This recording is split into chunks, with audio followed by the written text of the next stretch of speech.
नमस्कार, स्वागत है आपका पीताम्बरा परिवार में।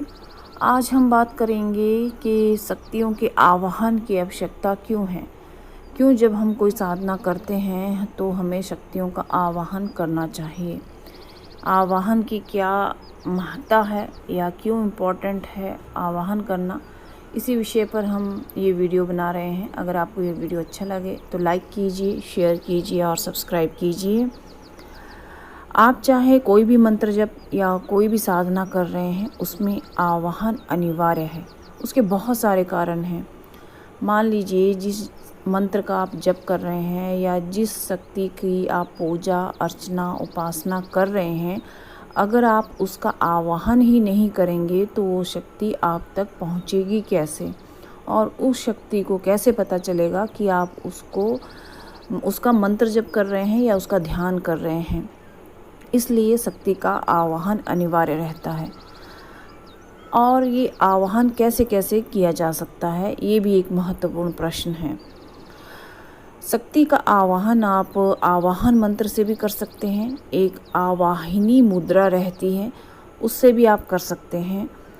और जब आप आवाहन करें तो आपका ध्यान जो है आज्ञा चक्र पे केंद्रित होना चाहिए, और जो आप मंत्र जप कर रहे हैं वो आपको कंठस्थ होना चाहिए। मान लीजिए आप आवाहन मंत्र का प्रयोग कर रहे हैं तो उस आवाहन मंत्र को आप अच्छे से याद कर लें, उसका मनन कर लें, उसका चिंतन कर लें। मनन और चिंतन का अर्थ है, मान लीजिए वो मंत्र संस्कृत में है तो आपको उसका मीनिंग पता होना चाहिए कि उस आवाहन मंत्र में क्या कहा गया है। उस मंत्र का आवाहन करते हुए या आवाहन में उस मंत्र का प्रयोग करते हुए आपको अपने आज्ञा चक्र में उस शक्ति का आवाहन करना है और साथ ही ध्यान करना है।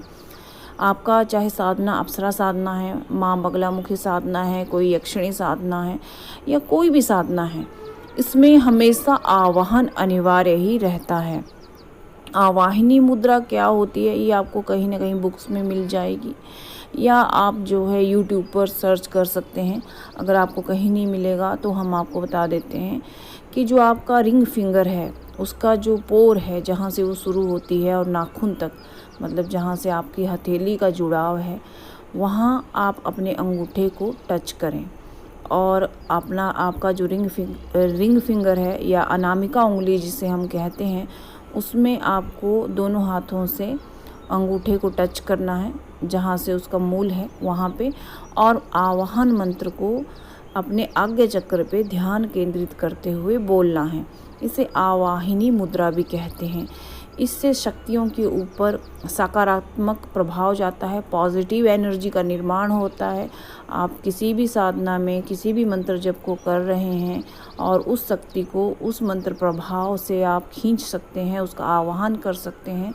उस शक्ति को पता चलता है कि कोई उसका आवाहन कर रहा है, या फलां क्षेत्र में, फलां देश में, या किसी स्टेट में, डिस्ट्रिक्ट में, या गांव में, सिटी में, और फलाने गोत्र का व्यक्ति, चाहे वो गोत्र किसी भी गोत्र से रिलेटेड हो, स्त्री हो पुरुष हो, वो उसका आवाहन कर रहा है। इसलिए आवाहन बहुत ही ज़रूरी रहता है। आप आवाहन मंत्र का प्रयोग कीजिए, आप आवाहिनी मुद्रा का प्रयोग कीजिए, आज्ञा चक्र पे ध्यान केंद्रित कीजिए। वैसे भी जब आप साधना शुरू करते हैं, अपने आसन को प्रणाम कीजिए, आसन पे बैठ जाइए। आप धूप दीप अगरबत्ती जो भी जगाना चाहते हैं वो जगा लीजिए। उसके बाद अपने आसन के चारों ओर सुरक्षा घेरा बनाइए।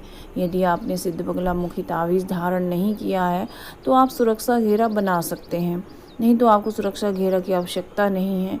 उसके बाद जो है आप माँ भगवती का ध्यान करें, अपने गुरु का ध्यान करें, अपने इष्ट का ध्यान करें, उनको नमन करें, प्रणाम करें। और उसके बाद जो है आप आवाहन मंत्र को बोलें। और आवाहन मंत्र का उच्चारण आप दो तरीके से कर सकते हैं। कई साधनाओं में आवाहन मंत्र का उच्चारण ज़ोर से होता है, यानी कि आपको सिर्फ मुख में नहीं बोलना रहता है, लेकिन कई साधनाओं में आवाहन मंत्र का उच्चारण सिर्फ कंठ में ही किया जाता है और पूरा ध्यान आज्ञा चक्र पे लगाया जाता है। ये दो तरीके हैं आवाहन करने के। ये डिपेंड करता है कि आप साधना कौन सी कर रहे हैं, आपका मंत्र जप कौन सा है और आप किस देव को बुला रहे हैं। और आवाहन से पहले गुरु का ध्यान आवश्यक है, क्योंकि गुरु आशीर्वाद से ही कोई भी साधना सफल होती है। आप चाहे कितना भी मंत्र जप कर लें, अगर आप ठीक से किसी शक्ति का आवाहन नहीं कर पा रहे हैं तो वो शक्ति आप तक आएगी ही नहीं, आप तक पहुँचेगी ही नहीं। फिर वो जो आप मंत्र जप कर रहे हैं वो सब व्यर्थ चला जाएगा। इसलिए जब भी आवाहन करें आपका पूरा ध्यान केंद्रित होना चाहिए।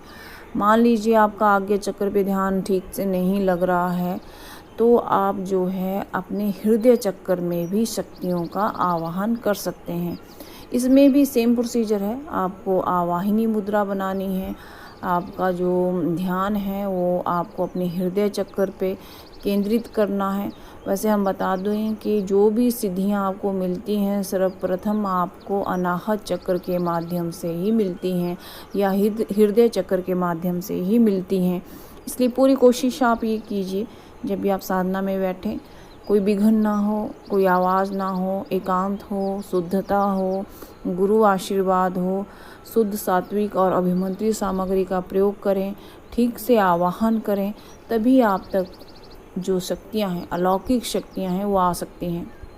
देखिए, हम साधारण मनुष्यों को भी अगर अपने पास बुलाते हैं तो उनके भी अपने अलग से कई बहाने होते हैं, या वो हमारे पास नहीं आना चाहती हैं, तो हमें विशेष रूप से उनको बुलाना पड़ता है या उनको आवाज़ देनी पड़ती है, या वो जो है हमारे एक बार बुलाने पे नहीं आते हैं। उसी प्रकार जब हम किसी ब्रह्मांडीय शक्ति या दृश्य शक्ति या मंत्र शक्ति का आवाहन करते हैं या अपने इष्ट देवी देवता का आवाहन करते हैं, तो उनका आवाहन मंत्र होना बहुत ज़रूरी है। मान लीजिए आवाहन मंत्र आपके पास नहीं है। एक प्रश्न ये भी है कि मान लीजिए आपके पास किसी शक्ति का या मंत्र जब आप जो कर रहे हैं या जो आपके इष्ट देव हैं जिनकी आप साधना कर रहे हैं, उनका आवाहन मंत्र यदि आपके पास नहीं है और आवाहिनी मुद्रा का भी अगर आपको ज्ञान नहीं है, तो आपको क्या करना चाहिए? ये भी एक महत्वपूर्ण प्रश्न है। तो मान लीजिए आपको इन सब का ज्ञान नहीं है, तो कुछ नहीं, आप आसन पे बैठ जाइए, सिंपली शुद्धता का ध्यान रखें, धूप दीप अगरबत्ती जला लें। उसके बाद दोनों हाथ जोड़ करके जो माँ की प्राण प्रतिष्ठित प्रतिमा है या किसी इष्ट देवी देवता की प्रतिमा है उनको प्रणाम करें, अपने गुरु को प्रणाम करें, गुरु आज्ञा लें, और उसके बाद जिस भी शक्ति का आप आवाहन करना चाहते हैं उसको आप अपने शब्दों में भी आवाहन कर सकते हैं। देखिए, आप जिस भी शक्ति का जब आप उपासना मंत्र जब शुरू करते हैं तो आपको उसके स्वरूप का ध्यान तो रहता ही है कि गणेश जी का जो स्वरूप है वो इस तरह का है, माँ सरस्वती का इस तरह का है, माँ बगलामुखी का इस तरह का है, तो उनके उस स्वरूप का ध्यान करें और भगवती से या अपने इष्ट देव से प्रार्थना करें कि हे देव या हे देवी माँ या हे माते, मुझे नहीं कोई आवाहन मंत्र आता है, मेरे पास आपका कोई आवाहन मंत्र नहीं है, लेकिन मैं हृदय से, अपने हृदय से, अपने तन मन से मैं आपका ध्यान करता हूँ। आप आइए और मेरी पूजा को स्वीकार कीजिए। ये एक विशेष तरीका है अगर आपके पास आवाहन मंत्र नहीं है। अगर आपको ये वीडियो अच्छी लगी हो तो प्लीज़ लाइक कीजिए और शेयर कीजिए। हमारा वीडियो आप आगे से आगे लोगों के साथ शेयर कर सकते हैं, ताकि जो पीताम्बरा परिवार के जो सदस्य हैं वो ज़्यादा से ज़्यादा बने, लोग ज़्यादा से ज़्यादा जुड़ें। नमस्कार।